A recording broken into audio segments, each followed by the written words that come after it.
Welcome to অ্যাসপিরেশনের তরফ থেকে আমি সুশান্ত ঘোষ তোমাদের সকলকে এই ভিডিওতে স্বাগত জানাই। তো আজকে আমাদের আলোচ্য বিষয় হলো রেশিও অ্যান্ড প্রপোর্শনের কিছু অসম ট্রিক বের করা। প্রিভিয়াস ইয়ার্সের যেখানে সিজিএল সিএসএসএল এর কিছু কোয়েশ্চেন আমরা দেখতে পেয়েছি, যেখানে এমন কিছু কোয়েশ্চেন আছে যে কোয়েশ্চেনগুলো সলভ করতে গেলে তোমাদের হয়তো 1 মিনিটের থেকে বেশি সময় লাগছে।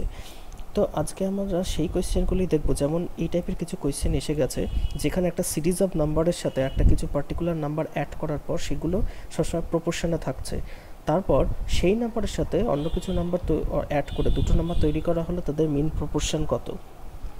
বা হয়তো এই টাইপের কোয়েশ্চেনও দেখে থাকবে যে কোনো একটা পার্টিকুলার সিরিজ অফ নাম্বারস থেকে একটা নাম্বার বিয়োগ করা হচ্ছে, বিয়োগ করে যে এক্স পাচ্ছি সেই এক্সের সাথে দুটো যোগ করে দুটো নাম্বার তৈরি করে তাদের মিন প্রপোর্শন করা হলো। তো মিন প্রপোর্শন, থার্ড প্রপোর্শন এগুলো যাওয়ার আগে আমি একবার দেখে নিই যে এগুলোর কনসেপ্টটা কী। তো শুরু করছি। দেখো রেশিও অ্যান্ড প্রপোর্শনের কিছু থিওরি আমি এখান থেকে বলতে চাই। প্রপোর্শন,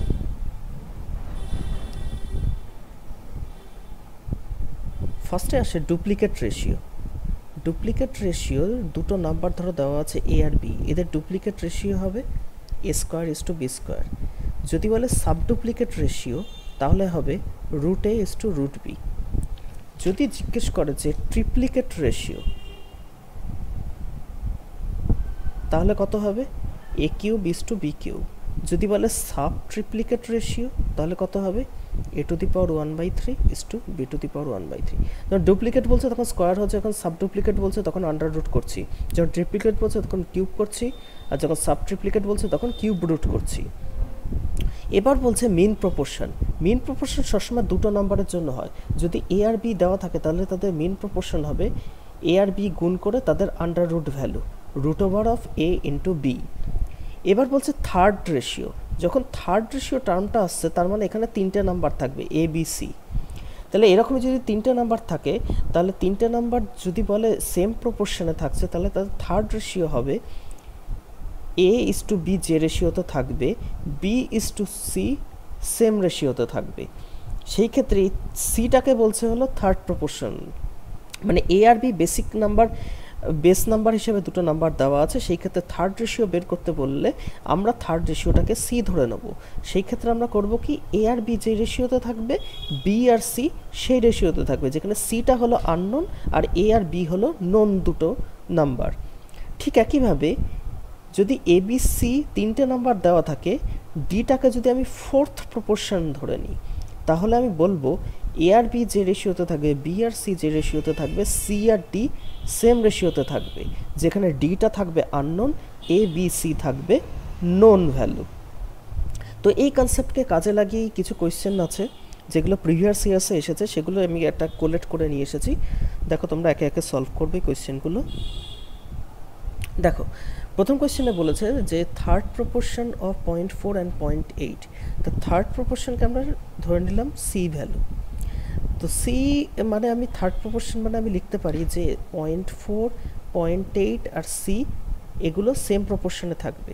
থার্ড প্রপোর্শনাল যদি সি হয়ে থাকে তাহলে আমি লিখতে পারবো 0.4/0.8 যে রেশিওতে আছে সেই রেশিওতে 0.8 আর সি থাকবে। তাহলে এই দুটো আমি কেটে নিয়ে করতে পারি 1/2। তার মানে সি এর ভ্যালু কত হবে 0.8 ইন্টু 2। দেখো তোমরা এটা গুণ করারও দরকার নেই, যদি বড় নাম্বারও থাকে তাহলেও গুণ করবে না। ছোট নাম্বার থাকলে তো গুণ করতেই পারো, কিন্তু বড় নাম্বার থাকলেও এখানে গুণ করবে না। তার কারণ কি, আমাকে পরে আরেকটা বলেছে রেশিও বের করতে, যে এই দুটো নাম্বারের থার্ড রেশিওর সাথে, থার্ড প্রপোর্শনের সাথে এই দুটো নাম্বারের মিন প্রপোর্শনাল রেশিও, তাহলে আলটিমেটলি রেশিও বের করতে হবে, তাহলে গুণ করে লাভ নেই কারণ কাটাকুটি যাবে। তাহলে এবার বলছে মিন প্রপোর্শন। মিন প্রপোর্শনকে যদি এম ধরে নিই তাহলে আমি বলতে পারবো এম ইকুয়ালস টু 13.5 ইন্টু 0.24। এটাকে এখন আমরা কী করে ভাঙাতে পারি? দেখো 13.5 মানে আমরা বলতে পারি 135। অ্যাকচুয়ালি 135 এখন কিসের থেকে আসে? এটা আমি বলতে পারি 27 ইন্টু 5 করলে আসে। মানে আমি এখন এখানে লিখছি 135 ইন্টু 24/10 ইন্টু 10। এখন আমি বলতে পারি 135 কী করে আসে 27 ইন্টু 5 করলে। তো 27 ইন্টু 5 করা মানে আমি এখানে বলতে পারি 5 এর সাথে গুণ হয়ে যাচ্ছে, তো এটাকে আমি 120 লিখতে পারি। আচ্ছা 0.24 আছে মানে এখানে 100 হবে, তার মানে নিচে এখানে 1000 আসবে। ঠিক আছে, আর এটা 1200 হয়ে যাবে। তাহলে এখান থেকে আমি এখন আরেকটা জিনিস বলতে পারি, এটা আছে মানে কি, এটা অ্যাকচুয়ালি 9 ইন্টু এটার সাথে যদি 3 গুণ করি তাহলে এদিকে 3600 চলে আসবে, আর এদিকে 10 ইন্টু 100, এই 100 এই দুটো শূন্য কেটে গেল, তাহলে রুট ওভার অফ 9 ইন্টু 36 মানে 3 ইন্টু 6 ডিভাইডেড বাই 10। এখানে অ্যাকচুয়ালি ছিল 1000, এখান থেকে একটা শূন্য এক্সট্রা আসলে এখানে 10 চলে আসে, আন্ডার রুট 100 আন্ডার রুট করলে 10 আসে, তাহলে এখান থেকে পেয়ে গেলাম এটা। তাহলে আমাকে যেটা কোয়েশ্চেন অনুযায়ী বের করতে হবে সেটা হলো সি ইজ টু এম এর ভ্যালু কত।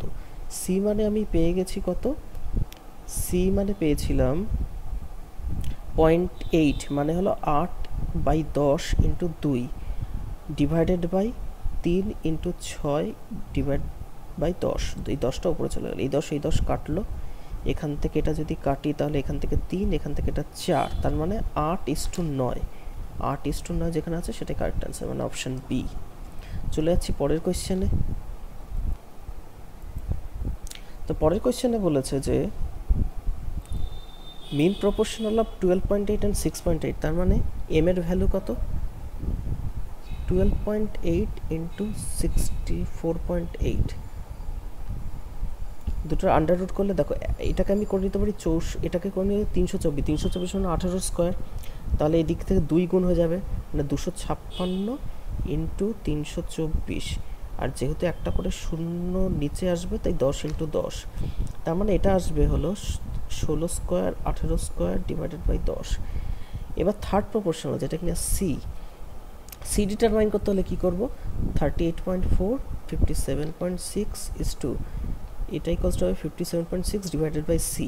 আমি দেখতে পাচ্ছি এটা 19.2 এর 2 টাইমস করলে 38.4 আসে, আর এটা 3 টাইমস করলে 56.6, তাই 19.2 দিয়ে যদি ডিভাইড করে এটা 2/3 আসে, তার মানে সি এর ভ্যালু কত, 57.6 ইন্টু 3/2। আমি বলবো তোমরা এটাকে এইভাবেই রেখে দাও। এবার আমাকে এম ইস টু সি বের করতে হবে, এম ইস টু সিও না, এটা অ্যাকচুয়ালি এক্স, তো আর এটা ওয়াই, কোয়েশ্চেনে বলেই দিয়েছিল, এম আর সি আলাদা করে ধরারও দরকার ছিল না। কোয়েশ্চেনে বলছে 2x ইস টু ওয়াই কত, তা 2x মানে হলো আমরা লিখতে পারি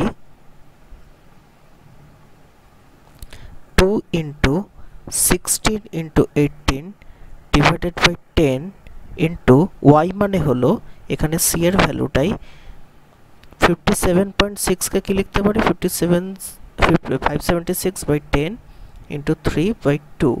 তো এখান থেকে যদি এটাকে কাটি তাহলে এই 10 কাটবে, এখান থেকে 18কে যদি কাটি তাহলে 3, এক থেকে 2, 16 ইন্টু 2 করলে 32 কাটলো, তাহলে পড়ে রইলো 2:3, 2/3 মানে 2:3, তাই সেই দিক থেকে তাহলে অপশন এ হলো কারেক্ট আনসার। দেখো এখান থেকে হলো আমাদের আলোচ্য বিষয়টা শুরু, এখান থেকেই হলো ট্রিক অ্যাপ্লাই করা, আগেরগুলো তো নলেজ পেলাম, এখান থেকে হলো ট্রিক। দেখো কি বলেছে যে এই 2, 3, 30, 35 সাথে যদি এক্স যোগ করি তাহলে নাম্বারগুলো প্রপোর্শনে থাকবে, তা 4টে নাম্বার প্রপোর্শনে থাকা মানে কি, আমি বলতে পারি যে 2 এর সাথে যদি এক্স যোগ করি আর তার সাথে 3-এর সাথে যদি এক্স যোগ করি, এদের যা রেশিও হবে, 30-এর সাথে যদি এক্স যোগ করি আর 35-এর সাথে যদি এক্স যোগ করি, এরা সেম রেশিওতে থাকবে, কোয়েশ্চেন অনুযায়ী এটা বলতে চেয়েছে। এখন এখান থেকে এক্স ক্যালকুলেট করাটা অনেকটা টাইম সাপেক্ষ ব্যাপার, আমি বলবো তোমরা এই মেথডটা ফলো করবে না। আমি একটা ট্রিক বলছি, দেখো এখান থেকে এটা 1 বেশি, রাইট, এখান থেকে এটা 1 বেশি, আর এখান থেকে 30 থেকে 35 কত বেশি হচ্ছে, 5 বেশি, আলটিমেটলি এরা তো সেম রেশিওতে থাকবে, তার মানে এখানে যতটা বাড়ার কথা এখানেও ততটাই বাড়ার কথা, কিন্তু এখানে দেখতে পাচ্ছি 1 বাড়ছে, এখানে 5 বাড়ছে, তার মানে কি ওপরের এটার 5 টাইমস এটার 1 টাইমসের সাথে সমান, মানে 5 into 2 plus x equals to 1 Times into, মানে এই 5 গুণের সাথে ওপরের এটার বজ্রগুণন, এটার 1-এর সাথে এটার বজ্রগুণন, 1 টাইমস ইন্টু 30 প্লাস এক্স। এটাকে যদি তোমরা সলভ বের করো তাহলে এক্সের আনসার পেয়ে যাবে, অথবা এটাও করতে পারো, দেখো এখান থেকে যদি এক্স বের করি তাহলে আসছে 4x ইকুয়ালস টু 30 মাইনাস 10 মানে 20, মানে এক্স ইকুয়ালস টু আসছে 5, এখান থেকে 5 পাচ্ছি। আমি চাইলে এটাও করতে পারতাম, নিচেরগুলো যখন সেম প্রপোর্শনে থাকবে তাহলে 5 টাইমস ইন্টু এই যে 3 plus x equals to 1 Times into 35 plus x, এখান থেকেও বের করতে পারতাম, সে একই আনসারই আসতো। তাহলে এখান থেকে করলে 4x ইকুয়ালস টু 35 মাইনাস 15 মানে হলো 20, তাহলে x ইকুয়ালস টু 5 আসতো। তাহলে দুইভাবে আমি দেখতে পাচ্ছি x ইকুয়ালস টু 5 আসছে। তাহলে বলছে mean proportion of x plus 7 আর x মাইনাস 2 এর ভ্যালু কত। তাহলে m ইকুয়ালস টু পেয়ে যাচ্ছি x এর সাথে 7 যোগ করলে আসবে 12, আর এর থেকে 2 বাদ দিলে আসবে 3, তার মানে 36-এর আন্ডার রুট কি না 6, তাহলে 6 হলো কারেক্ট আনসার। চলে যাচ্ছি পরের কোয়েশ্চেনে। পরের কোয়েশ্চেনে বলেছে ঠিক একই রকমভাবে আমরা একই জিনিসই অ্যাপ্লাই করব। 10, 16, 22 আর হলো 32। দেখতে পাচ্ছি এটা থেকে এটা 6 বেশি আর এটা থেকে এটা 10 বেশি, তার মানে এখানকার সাথে যতগুলো এক্স যোগ করব, এখানের সাথে যখন এক্স যোগ করবো যদি সেম প্রপোর্শনে থাকতে হয় তাহলে আমি বলতে পারবো 10 টাইমস অফ 10 প্লাস এক্স, এখানকার যতটা বাড়ছে সেটার সাথে এটার গুণ হবে, equals to 6 Times of 22 plus x. এইভাবেও লিখতে পারি অথবা চাইলে এইভাবেও লিখতে পারি যে 10 Times of 16 plus x equals to 6 Times of 32 plus x. যে কোনো একটা দিক থেকেই সলভ করতে পারো। যদি এখান থেকে সলভ করি তাহলে এক্সের ভ্যালু আসবে, এখান থেকে এটা কাটছি 3, এখান থেকে এটা 5, তাহলে 2x ইকুয়ালস টু পেয়ে যাব 66 মাইনাস 50 মানে হলো 16, তাহলে x ইকুয়ালস টু 8, এক্সের ভ্যালু পেয়ে গেলাম 8। তাহলে বলছে মেন প্রপোর্শন অফ এটা কত, তাহলে m ইকুয়ালস টু আমি লিখতে পারবো আন্ডার রুট অফ 8-এর সাথে 1 যোগ করলে 9 আর 3 যোগ করলে 25 মানে হলো 3 ইন্টু 5 15, তো 15 হবে হলো কারেক্ট আনসার। চলে যাবো পরের কোয়েশ্চেনে। পরের কোয়েশ্চেন দেখো সাবট্রাকশন দিয়ে কোয়েশ্চেন। এই সাবট্রাকশনের কোয়েশ্চেনে বলেছে, তাহলে সাবট্রাকশনের ক্ষেত্রে আমরা একই রুলই অ্যাপ্লাই করতে পারি। বলেছে 23, 39, 32, 56 এগুলোর থেকে যদি এক্স বিয়োগ করা হয় তাহলে এরা সেম প্রপোর্শনে থাকবে। তা দেখে নিই এটা থেকে এটা কত বড়, এটা থেকে এটা 16 বড় আর এটা থেকে এটা 24 বড়, তাহলে 24 টাইমস অফ 23 মাইনাস এক্স, এখানে যেহেতু সাবট্রাকশন তাই মাইনাস করলাম, এটা equals to 16 Times of 32 minus x. এটা কাটলে এটা 2:3 অনুপাতে আছে, তো যদি এখন হিসাব করি তাহলে এক্স ইকুয়ালস টু পাবো 69 মাইনাস 64 মানে 5, এক্সের ভ্যালু 5। তাহলে মিন প্রপোর্শন অফ এইগুলো কত, মিন প্রপোর্শন হবে আন্ডার রুট অফ 5 আর 4 যোগ করলে 9 আর 3 টাইমস অফ 15 প্লাস 1 মানে 16 মানে 3 ইন্টু 4 12, তাহলে 12 হবে হলো কারেক্ট আনসার। আচ্ছা 12 অপশানে নেই, হয়তো অপশান দিতে ভুল হয়েছে, কিন্তু 12 হবে কারেক্ট আনসার। আশা করি বোঝা গেছে। ভালো লাগলে তোমরা লাইক শেয়ার কমেন্ট করো।